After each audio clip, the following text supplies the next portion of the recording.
தாய்மை உணர்வு என்னை போராட வைத்தது.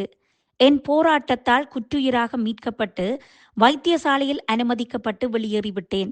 உயிர் குற்றுயிராக இருந்தும் அம்மா அம்மா யாராவது இருக்கிறீர்களா என்று இரவு முதல் விடியும் வரை கத்தி கத்தி கூப்பிட்ட என் குரல் வயலுக்கு வேலைக்கு வந்தவர்களின் காதில் தெய்வாதீனமாக கேட்டது.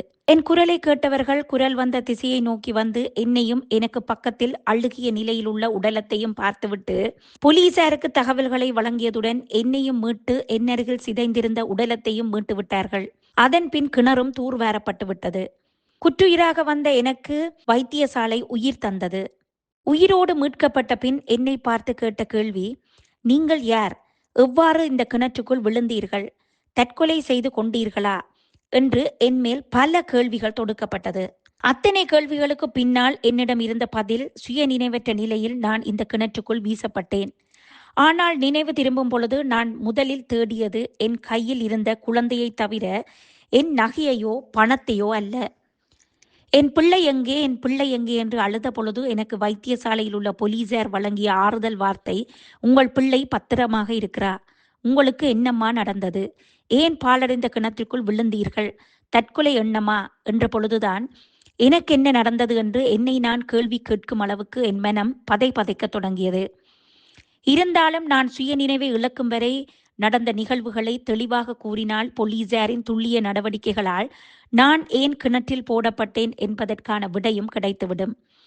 அதே நேரம் இனி எந்த ஒரு பெண்ணையும் இவ்வாறு கிணற்றுக்குள் போடலாம் என்ற திட்டம் எவருக்கும் ஏற்படாது என்ற எண்ணத்தில் எனது வாக்குமூலத்தை பதிவு செய்தேன்.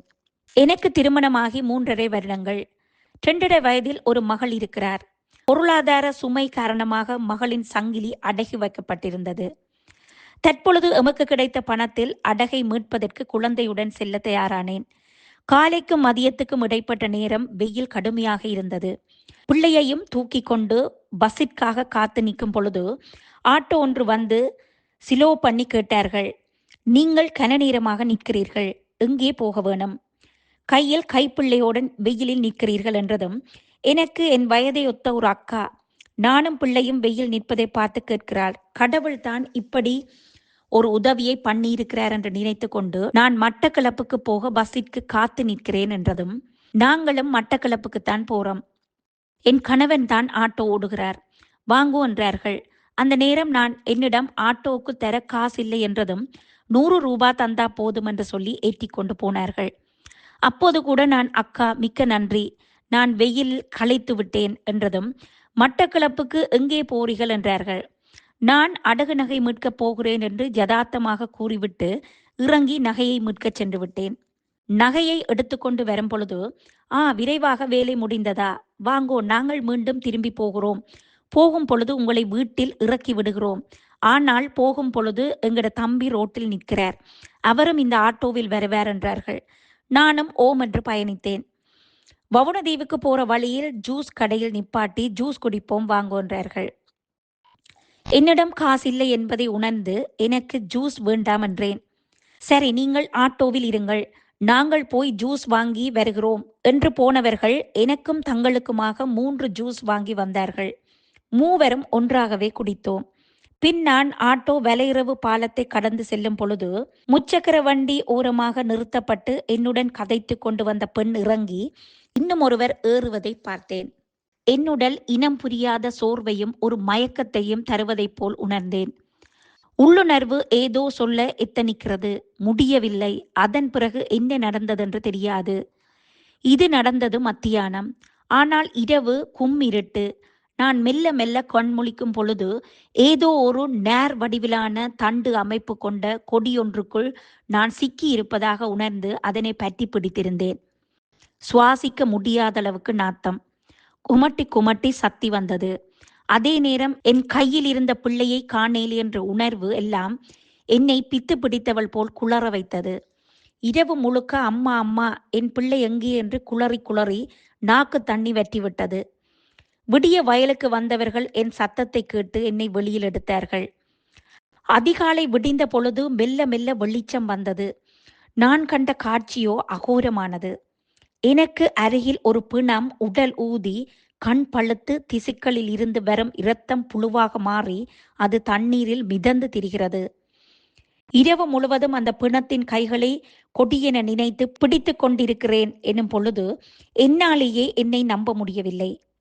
ஆறறிவுள்ளவர்களால் வீசப்பட்டு கழித்தளவு தண்ணீர் உள்ள கிணற்றில் ஒரு பிணத்தால் நான் காப்பாற்றப்பட்டேன் என நினைக்கும் பொழுது இவ்வளவு நாளும் பிணத்தை விட கேவலமான சமூகத்திலேயே நான் வாழ்ந்து கொண்டிருந்திருக்கிறேன் என நினைத்து வருத்தப்படுகிறேன் என்று சொல்லி முடிக்கும் பொழுது, போலீசாரின் விசாரணைகள் தீவிரப்படுத்தப்பட்டு சிசிடிவி கேமராக்கள் சோதிக்கப்பட்ட பொழுது முதலில் ஒரு பெண் இனம் காணப்பட்டார். அவரிடம் நடத்தப்பட்ட விசாரணைகளில் அவரின் கணவர் மற்றும் கணவரின் தம்பி என 3 கைது செய்யப்பட்டனர். இவர்களிடம் மேற்கொள்ளப்பட்ட விசாரணைகளில் 1, 2, 3 என்ற வடிவங்களில் திருட்டு, கொலை என்ற பட்டியல்கள் நீண்டு கொண்டே போயின. கடந்த பிப்ரவரி மாதம் 5ஆம் தேதி மட்டக்களப்பு பிரதான பேருந்து நிலையத்தில் வைத்து இவ்3 வயோதிப பெண்ணுக்கு மயக்க மருந்து கொடுத்து அவர் அணிந்திருந்த நகைகளை கொள்ளையடித்து சென்றனர். அதனைத் தொடர்ந்து பிப்ரவரி மாதம் 28ஆம் தேதி பட்டிருப்பு பாலத்துக்கு அருகில் முச்சக்கர வண்டியில் ஏற்றிச் செல்லப்பட்ட போரதீவு பற்று 40ஆம் கிராமத்தைச் சேர்ந்த பெண் ஒருவருக்கு மயக்க மருந்து கலந்து கொடுத்து குளிர்பானத்தை வழங்கி அந்த பெண்ணின் நகைகளை பறித்து கொண்டு நெல்லிக்காட்டில் உள்ள கிணற்றில் அந்த பெண்ணை வீசிவிட்டு தப்பிச் சென்று விட்டார்கள். அந்த பெண்ணை காணவில்லை என்ற விளம்பரத்துடன் போலீசார் தேடுதல்களை மேற்கொண்டனர். ஆனால் கண்டுபிடிக்க முடியவில்லை.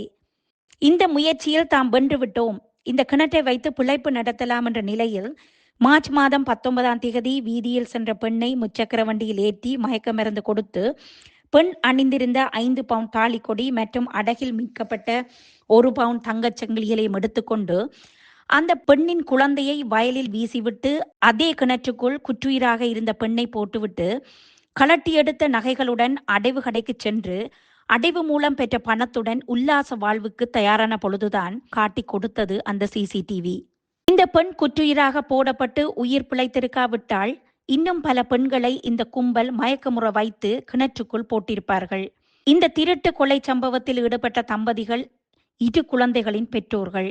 இவர்களின் முகப்புத்தக பதிவுகள் பின்னர் வெளிவந்த பொழுது தமது பிள்ளைகளை அணைத்து பிறந்தநாள் கேக் வெட்டும் படங்கள் சமூக வலைத்தளங்களில் உலாவந்தன.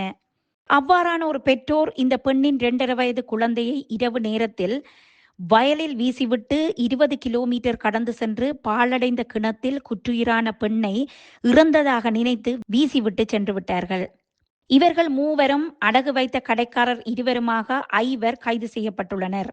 முச்சக்கர வண்டி, கார் என்பனவும் பறிமுதல் செய்யப்பட்டு விசாரணைகள் தொடர்ந்து வருகின்றன. ஆட்களை கடத்தி கப்பம் பெற்ற கதைகள் முடிந்து இன்று திருட்டில் ஈடுபட்டு தடயங்களை மறைக்க பாழடைந்த கிணத்தில் போடும் பரிதாப நிலை தோன்றியுள்ளது. இந்த திருட்டில் சம்பந்தப்பட்டவர்கள் 42, 26 மற்றும் 22 வயதுடையவர்கள், ஒரே குடும்பத்தைச் சேர்ந்தவர்கள். இவர்களின் கைதை அடுத்து ஏதுமறியாத இவர்களின் பிள்ளைகள் அன்று இவர்கள் குழந்தையை வயலில் வீசி சென்றது போல் உற்றார் உறவினர்களால் புறம் தள்ளப்பட போகிறார்கள். இந்த சிறுவர்களின் எதிர்காலம் கேள்விக்குறியாகி விடப் போகிறது. இந்த 3 மன்னிக்க முடியாத குற்றம் இழைத்துள்ளார்கள் என்பது அனைவருக்கும் தெரியும். எனவே சட்டங்களை மதித்து நடவுங்கள் என்று இளம் தலைமுறைக்கு ஊட்டி வளர்த்தால் போதாது. இந்த திருட்டு மற்றும் கொலையில் சம்பந்தப்பட்ட குடும்பத்துக்கு கொடுக்கும் தண்டனை இனி ஒருவரையும் இந்த பாதக செயலை செய்ய தூண்டக்கூடாது. சட்டம் தன் கடமையை செய்யும். இதுதான் சாமானியனின் எதிர்பார்ப்பு.